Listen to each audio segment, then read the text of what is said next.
going on, everybody? Spencer McKercher here with the one and only Ricky Bottalico. Welcome to Phillies Talk presented by Team Toyota. No Corey today, unavailable. What I was told, 7 cities in 16 days, the guy needs a break. He needs a break. It's a tough trip, you know? First class lodging, first class food, meal money, I'm sure. Right. Oh, yeah. The guy grinded the entire road trip, which we'll get to here in a second. But yeah, shout out to Corey for letting me pop on this. I guess it's You're excited. It's an honor and a privilege, man. It's an honor and a privilege. Man. It's exciting. I wish we had a little more exciting stuff to talk about, even though after yesterday's couple wins, offensive explosion on Sunday afternoon against the Nats. But we'll get to that, dude. How's everything going? Good. Can't complain. You know what? Doing a little hanging around. A lot of work. A lot of work. Yeah, we got the radio show. I'm here with you. What could be better? It's the boys, dude. We're back. Feels good, too. It feels good. So, yeah, dude, we'll kick off, I guess, just getting after the road trip, right? The Phillies finished their 10-game road trip going 4-6 against all NL East opponents. The Braves got swept by the Mets and then won the series against the Nationals. Dude, what are your main takeaways after, especially this past weekend? I thought, well, let's start with the Mets series. That was an absolute disaster. Right. I mean, nothing went well for them in that series. They didn't hit. They didn't pitch well. Nothing really went well. Going into Washington, they lose the opener down there, and everybody's thinking, wow, this team is in big, big trouble. And then all of a sudden, things kind of started clicking a little bit. I mean, it is a waiting game, it seems like, for this offense to kind of get going in the right direction. You've been waiting for Trey Turner. That's a whole completely different story. So I'll go with what's positive right now. Bryce Harper was in a little bit of a slump. He's starting to come out of it, so that's a good sign. Using Nick Castellanos' bat on top of it. That's one of the weirdest things I've ever seen. I'll get to that in a second. Okay, yeah. I like what I'm seeing from JT right now. I mean, he's a guy that they need desperately in that lineup for run production. Ends up hitting 2 home runs in 2 days. Schwarber, it's just June. I mean, what else are you supposed to say? I got to tell you something. I don't feel like real comfortable saying, well, it's June. It's Kyle Schwarber time. Because what if he has a bad month of June? Then what? Then what do people say anymore? But he started off pretty well. He had 2 home runs in the game yesterday against the Nats. And how about Drew Ellis? Are you kidding me? Where were you when Drew Ellis turned the season around, Ricky Bo? I was in NBC. Where else would I be? Dude. I mean, that's pretty impressive. I mean, to come up there and at least be able to contribute, even though it's one game. I mean, he contributed in a big way. And his defense has been, fine. I guess if that's what you're really looking for, because let's face it, Drew Ellis, you're not really looking for 2 home runs a game. That's 100% for sure. But it's always nice for guys like that to kind of step in and get the job done. I mean, and I just like the way the Phillies offense is starting to go in the right direction. How about it? And that's the thing. I can't remember last year, it was Maton and Vierling coming around at this time, some of those bench guys that came out of nowhere. And now you have Drew Ellis. Stott. Yeah, and Bryson Stott. Exactly, dude. You have all these guys that kind of show up last year that created this spark in June, especially after Joe Girardi got fired. Is Drew Ellis that guy? And I guess we'll get into do we know? But that's the thing. We'll get into this a little bit later. But once Alec Bohm gets back, what happens? What happens with Cody Clemens, Drew Ellis, and company? I don't know. I look at this. Cody Clemens has kind of opened my eyes a little bit. He came in as a 147 hitter in the big leagues. Yeah. Not very good numbers. He looks like a pretty good hitter. I mean, for a bench player, a guy coming off the bench, he showed a little pop. He could hit the ball out of the ballpark, but he's also showing that he could have quality at bats. I think that's almost more important than anything else. If you're having quality at bats in the big leagues, you don't deserve to go back to AAA. So I mean, I think they're going to keep him here. I'm just not sure about Ellis. I think Ellis would probably go back down to AAA when Alec Bohm comes back, but you never know. There's injuries all the time. There's guys that are struggling at times, so who knows what's going to happen with him. I think that the one guy that is going to be puzzling is Derek Hall. Yep. What do you do with him? And I know he had the walk-off win yesterday for the Iron Pigs, which is great to see. Went opposite field, base hit to win the game for the Pigs. I don't know, man. Especially depending on how well that thumb is feeling, especially, because that was the second series of the year against the Yankees. It's been a while now. We feel like we haven't seen Derek Hall in months because we haven't. No, we haven't seen him. I mean, but my thing is, where's his spot come from? Right. Is it going to be Guthrie, but that's a right-handed bat? Do you keep Ellis and put Ellis on the bench as the right-handed bat? Guthrie really hasn't shown much. No. I think he's the one guy that you could look at and say, well, he doesn't play that much, barely ever in the lineup. What does he add to your lineup when you put him in there? I think that's the one guy that might be out, but that still doesn't necessarily open up a spot for Hall, considering he's just a left-handed bench guy that can play first base at times. It's just a weird situation that the Phillies are running into right now. And I would feel pretty bad for Derek Hall if he comes back through all this, looked like he was going to be the mainstay at first base, at least at the beginning of the year. Now, all of a sudden, we're finding out Bryce Harper is going to be playing first base near the All-Star break or somewhere thereabouts. Never say at the All-Star break. Yeah, because exactly. it could end up 2 weeks earlier. And, I mean, if he ends up playing first base, at least you're opening up a spot for a DH. But there's a big but here. I look at a guy like Kyle Schwarber. This guy needs to be in the DH spot. I mean, we saw him running. There was a ball that hit the wall yesterday in Washington. Hit the center field wall and bounced towards left field. Yep. Schwarber's doing the right thing. He was over there backing up. But he had to run 200 feet to go get the ball, and the ball was, curving on the whole way on the wall. And it took him a long time to go get that ball. Well, thank God it hit that little cutout in the ball, too. I mean, it may have been a home run. And I think it was Joey Meneses, right? I think he wasn't running very good. And he running with the piano on his back. But still, thank goodness that ball hit the little cutout, because we might have seen Meneses' first career inside the park home run. Schwarber's never been the fleetest of foot, but I mean, it's kind of showing a little bit more this year, I think. He hasn't been able to get to a bunch of balls out in left field, and you'd love to take him off his feet, 3, 4, 5 games in a row with that DH spot, but because of Bryce Harper, it's taken. I mean, that's the only way to look at it. It is taken right now, and there's nothing you can really do about it.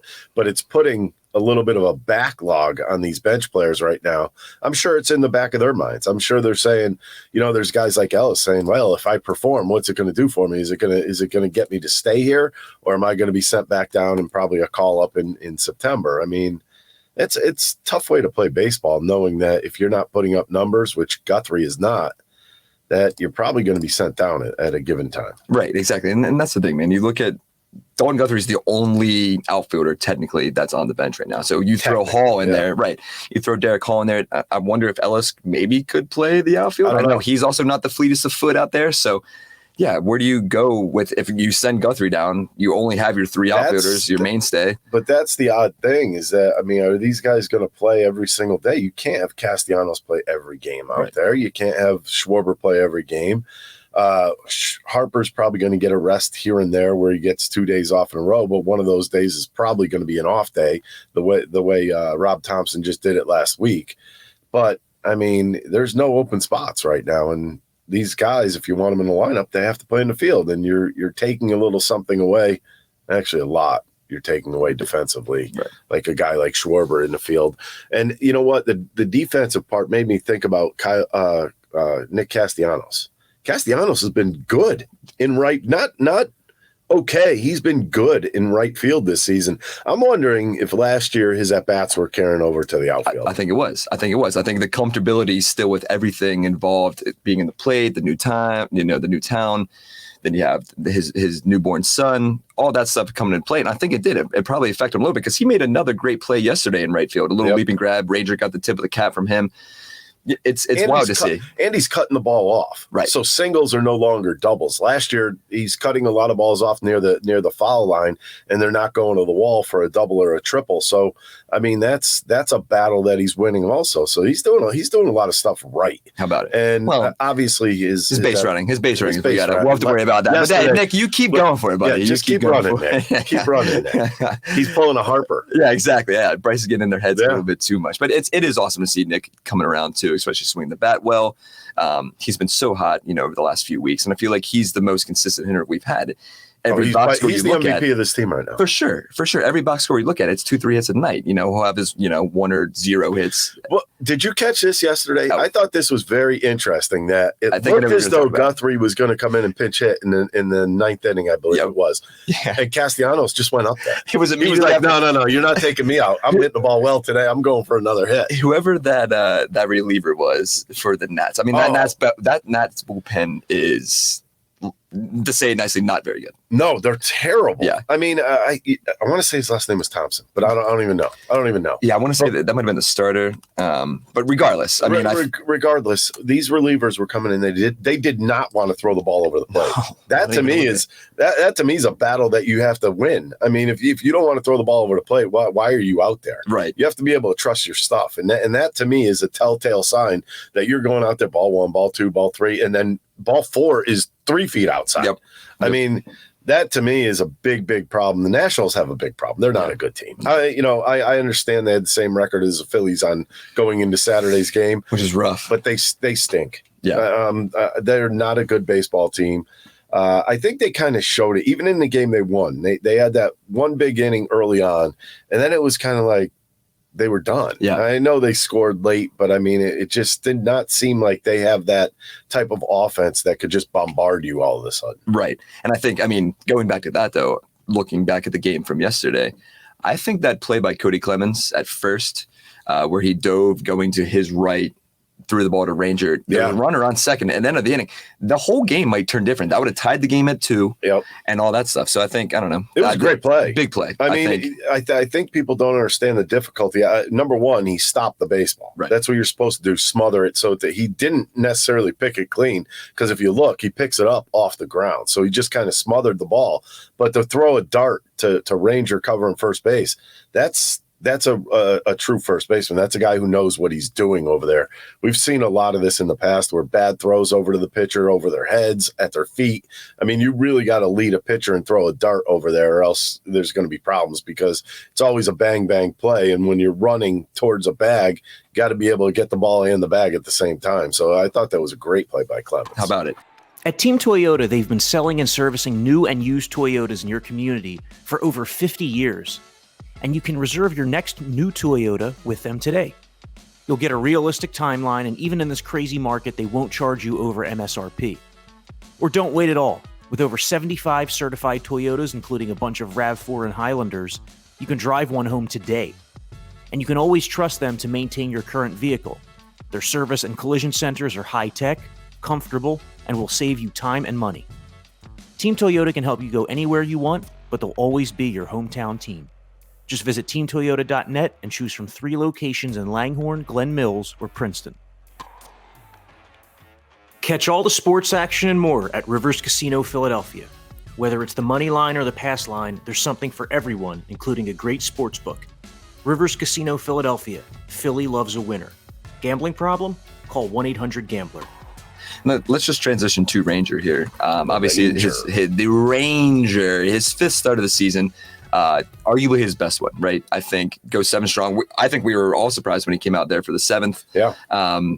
Allowed, I think, 8 hits, 7 hits. 8 hits, but they were scattered. Yeah, and then three Ks. But I mean, the changeup was unreal last night, and I think Ben Davis alluded to it in post game yesterday. It's getting better. It's way better. Excuse me. The curveball. The curveball is better. The changeup's getting there, but I mean, to me, that's the one pitch that is his bread and butter. Once that changeup starts coming around, and I think that has a lot to do with arm speed and mechanics when he's throwing it, because I think he threw only 11 of them yesterday. Usually he's up in the 20 range with those, but when you're not getting a feel for it, you're in a little bit of trouble. Yeah. But I look at it this way. If your sinker's working and it's moving and you're getting inside to those right-handed hitters for Ranger, I think that puts him in a good spot. And he's found this curveball. He really has found it. He's got a good feel for it. He's throwing it whenever he wants. And I think that's just another thing to put in hitters' heads. So think about this. We look at him as he had a really good game yesterday. He's not afraid of contact. That's one thing that we were just talking about the Nats bullpen. They're afraid of everything. Literally, they don't want to hit a bat. And you look at Ranger, and he wants them to swing the bats early on in the counts, get quick outs, field his position. He does everything really well. I think when he first came back, you got to understand, when you're coming back from an injury, you're going into a game and you haven't pitched with the adrenaline and in the big stadium and with the players, and those players are months ahead of him. Yep. When he's first starting out. So you have a little catch up to do. So usually growing pains are kind of just built in. So it seems as though he's coming around now, and he looks pretty sharp. Yeah, and a season high 101 pitches yesterday for Rangers, 66 of them strikes. that's the percentage that you want and to see. He had 85 going into that 7th inning. Yep. Not so sure I think the Phillies scored a couple runs in that inning. They did. I think it turned it around like, okay, you're definitely going back up there, because I'm pretty sure somebody was warming up in the bullpen. Hoffman was in the bullpen. Yeah, and then Marsh sack fly, Yep. Ellis hit his second, and the Phillies pulled away. That was pretty much it. Let's put Ranger back in there. Let's not waste out the bullpen. Yeah. And since I brought up the bullpen, Connor Brogdon. Yeah. Man, the struggles continue. I got to tell you something, and I'm not saying this because I don't think he has good stuff. I'm saying it because I think it would just benefit him to go down to AAA for 2 weeks. You think so? I really think so. If you look at his body language, the only time I had that type of body language in my 11 years was when I was pitching. I came off of a surgery, and I came back way too soon, and I was getting on your shoulder, right? That was my elbow, okay. And I was getting it handed to me. My fastball, I was normally in the high 90s. I was 92 at tops, and it was hard for me to pitch like that at that point in my career. It was still fairly early in my career, and I could remember putting my head down on the field, and that was the first time I felt like I'm beat up. I need some help here, and I think that's where Connor is right now. He gave up that home run last night, and even when he got the last out, first thing he did was slump his shoulders and put his head down. That's not something you really want to see from a reliever. You want him to be positive every time he goes out. And I just think right now he needs either 3 or 4 good scoreless outings in a row to get him going in the right direction, or he needs to just go down and take a breather. And I feel like we've seen that Connor Brogdon before, right? Over the last 2 years, where when he's lights out, especially in the playoffs last year. But then when he struggles, it almost gets into his head a little bit more, where then all of a sudden it's an avalanche. I mean, over his last 7 appearances, his ERA has went from 2.42 to 4. Yeah, I think the one thing that you're seeing, he's afraid to throw his fastball, which I don't understand. He's a tall, lanky guy. The ball's getting on hitters quickly. He just falls in love with that changeup. And when you do that, you're going to lose velocity on your fastball because you're not throwing it enough. How about it? The only way you get velocity on your fastball is by throwing it. Yeah. So, well, I guess, I mean, and we've seen it work here too, right? With guys going down to AAA, coming back Alvarado. up. Exactly. A perfect example from last year where he went down, even Junior Marte this year. He went down there after struggles in the beginning, and he looks so much better. So maybe Connor could use it just a few weeks down there, just get a stride back. Well, sometimes it's a breather from your numbers too. I mean, you look at your numbers, he knows his ERA is skyrocketing now, and what you tend to do is try to be too cute on the mound. Instead of just attacking hitters. And I think that's where Alvarado changed some things when he was down there, though. He went a lot to the cutter, throwing a lot more strikes. And when he got in a groove, they brought him up, and that carried over. Yeah, I think the same could happen if they do that with Brogdon. I don't think that would be a demotion type thing. I think it would be one of those things where we need you to get right. And it's hard to get right at the big league level if you're not feeling it.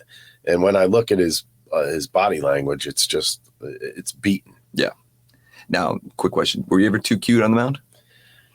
Did you know you were like, hey, I was. I'm not bringing it right now. My last year with Milwaukee, I was throwing a lot of fastballs, sliders. I wasn't throwing a lot of curveballs, and I kind of got into the mode where I want to throw more and more sliders.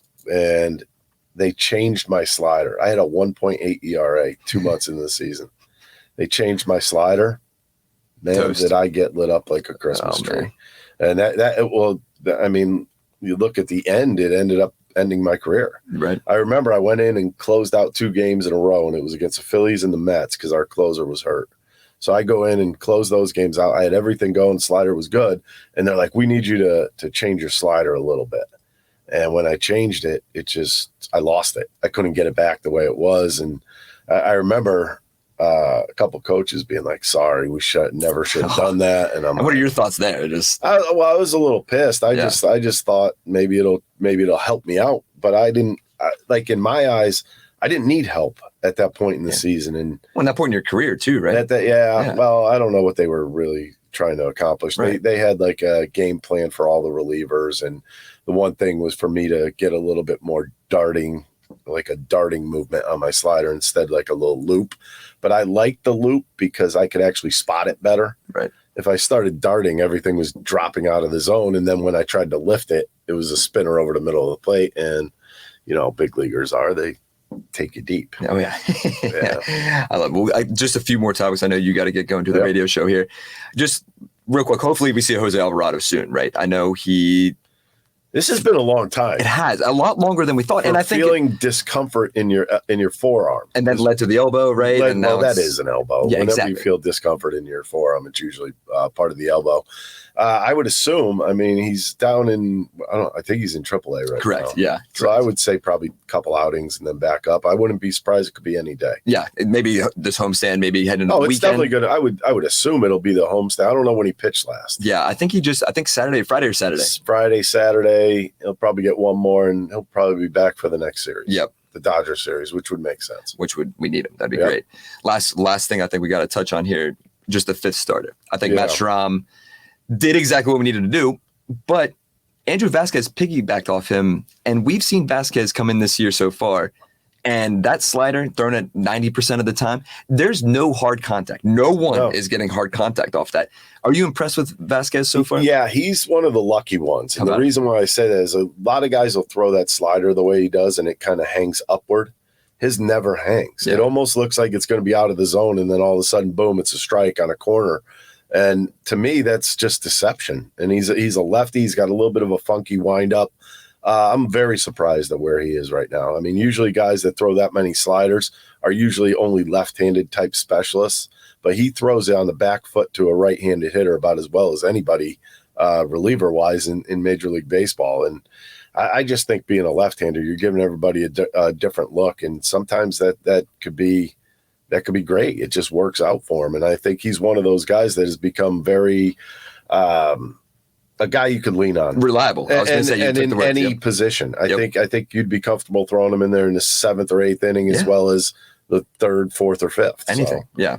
And I guess we'll see what their decision is here. He's very movable. Exactly. So, Phillies, we got to wrap up here. We got to get to another radio show for the guy over there. But, Phillies start a nice homestand here with starting with the Tigers on Monday night through Wednesday. Hopefully, take the momentum off this big win on Sunday over a really bad Nats team. Tigers are not a good team. Exactly. Now you got to beat up on this team as well. So looking forward to it. Real quick, I'm getting cheesesteaks after this. What's your cheesesteak order? Me? Yeah, do you go Whiz Wit? I go American cheese. Okay. And I like it. No onions? I like it mixed in. No onions. Hot I go peppers? very plain. Sometimes a little mayo on it. Mayo? No. What about marinara sauce? I know that. No. Hey, shout out to my dad who is not. We are not from Philadelphia, so he's not. So he's a big marinara guy. So big marinara. It always freaks me out. Right. So anyway, thanks for listening to the Phillies Talk podcast. I got to go help. Yeah, Suburbia. Shout out to mom and dad back in Suburbia. Shout out to John, Marissa, everybody that helped moving. We got a long day here, but we'll be back. And thanks for listening to the Phillies Talk podcast.